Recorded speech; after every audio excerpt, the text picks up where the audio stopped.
भगवान किस कसूर की दी है इसे सजा,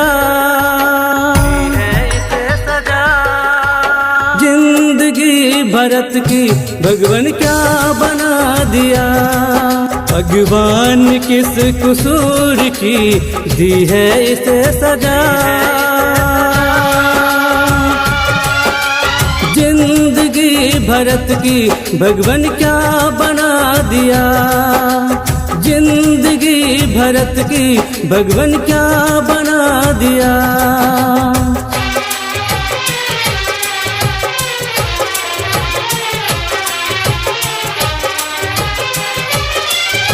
म्यूजिक बाय विकास बेतिया।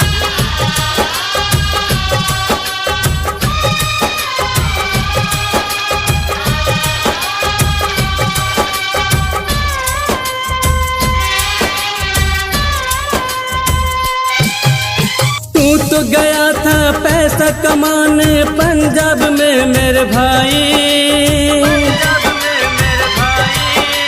तेरे जीवन में ना जाने किसने नजर लगाई। तू तो गया था पैसा कमाने पंजाब में मेरे भाई, तेरे जीवन में ना जाने किसने नजर लगाई, किसने नजर लगाई।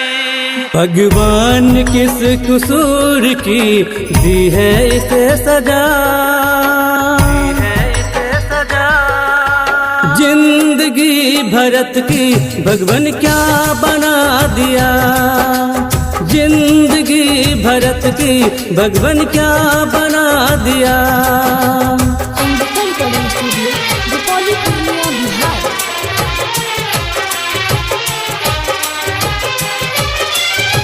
Music by Vikas Bettiah.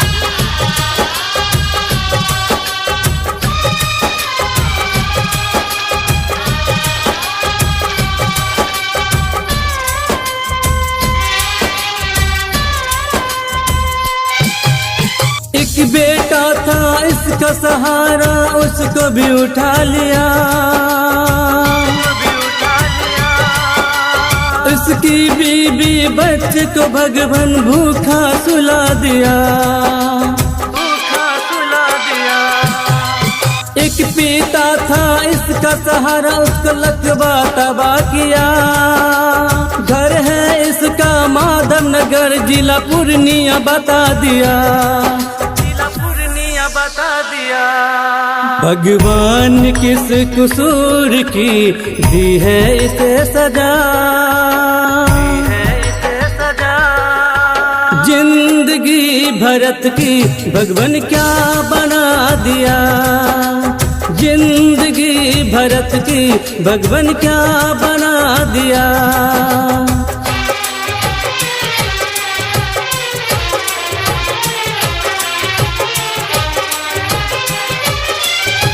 Music by विकास बेतिया।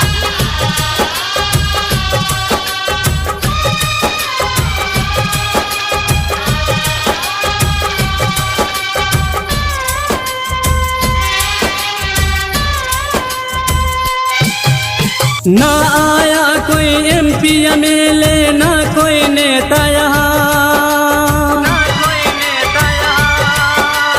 बन के मसीहा सामने आया, देखो सारा जहां, देखो सारा जहां। ना आया कोई MP MLA, ना कोई नेता यहाँ, बन के मसीहा सामने आया, देखो सारा जहां, देखो सारा जहां। भगवान किस कसूर की दी है इसे सजा,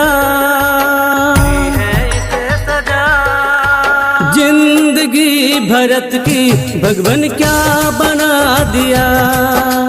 जिंदगी भरत की भगवान क्या बना दिया। जिंदगी भरत की भगवान क्या बना दिया।